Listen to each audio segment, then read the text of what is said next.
Hey everyone, welcome to CCK Live. I'm Amy Odom, and in this video, I'm going to be breaking down the details of a recent CCK case that we're very proud of.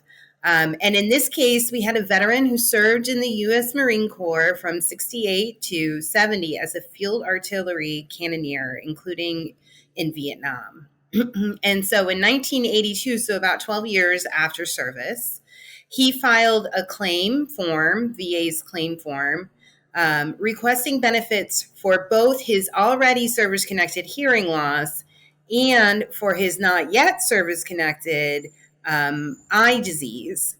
But he filled out both parts of the forms about benefits for pension and disability compensation benefits. And the difference is that pension is based off a veteran's income, whereas disability compensation is just based off of whether the veteran was disabled by something that began in or happened in service and does not look at the veteran's income. And disability compensation is often a higher amount per month than disability pension. So oftentimes it's more advantageous to the veteran to be awarded disability compensation than it is to be awarded disability pension.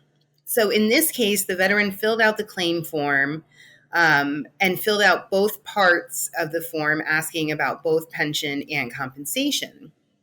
So what VA did is it only awarded the veteran pension based on his eye disease. And he had been diagnosed at that point with legal blindness.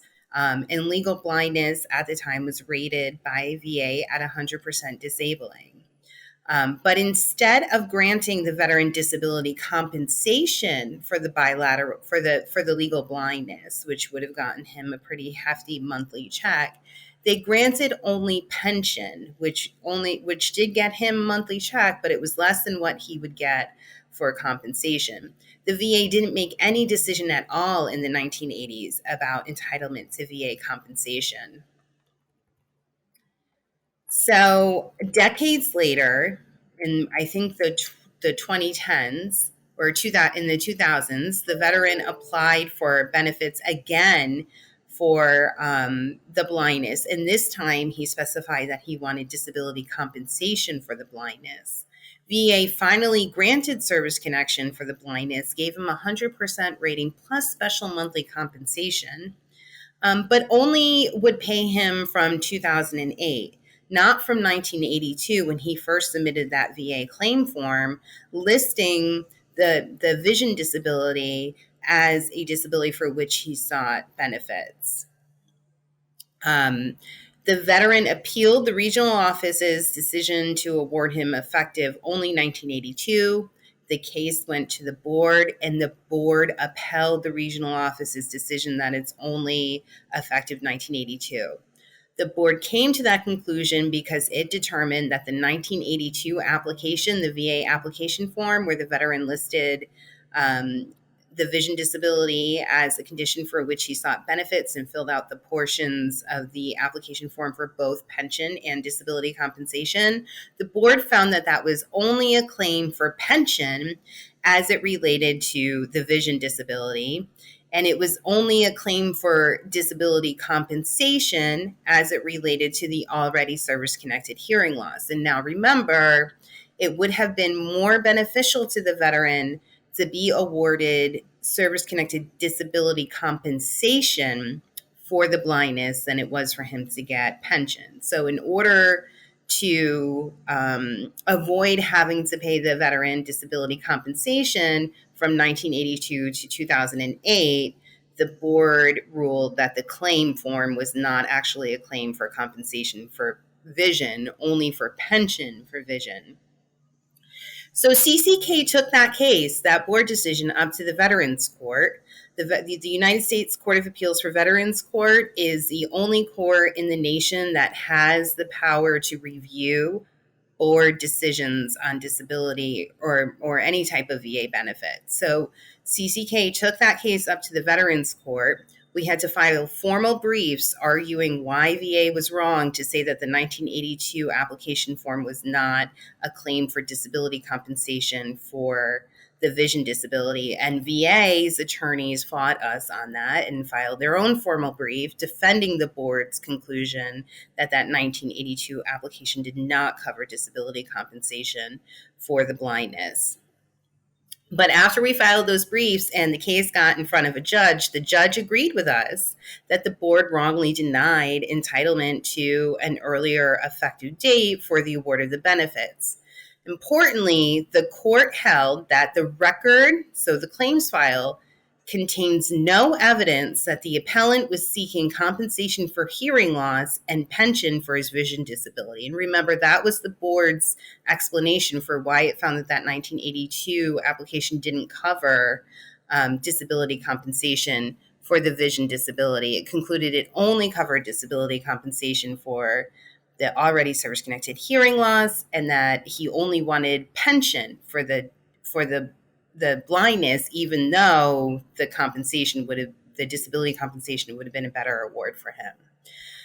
But the court didn't go so far as to reverse the board's decision and order the VA to pay this veteran his benefits from May 1982.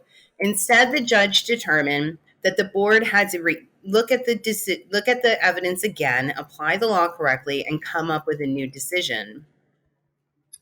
So it went back to the board, and unfortunately, the board again denied benefits back to 1982 and again ruled that the veteran intended and believed that he was applying for non-service-connected pension for bilateral blindness and service-connected compensation for hearing loss. Now, this is the exact opposite of what the judge said when we went up to court. The judge said there is no evidence in the claims file supporting a conclusion that the veteran was seeking only pension for the blindness.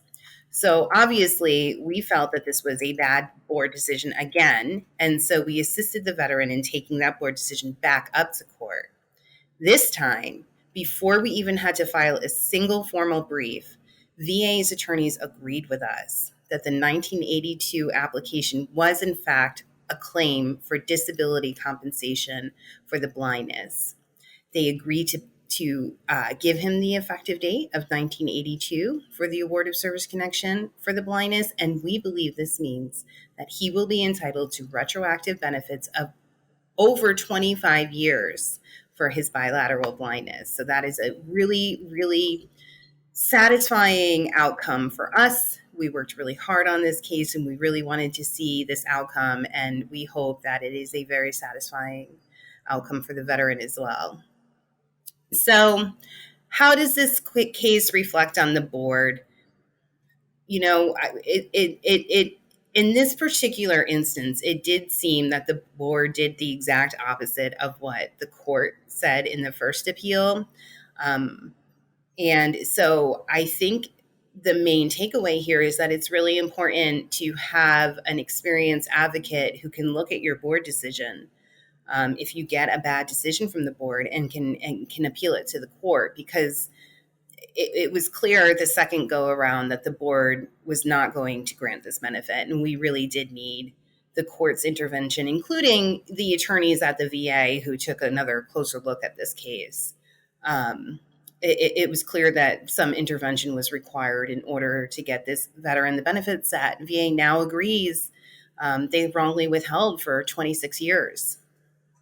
So that's the story of this really exciting case. Thanks for watching, and be sure to subscribe.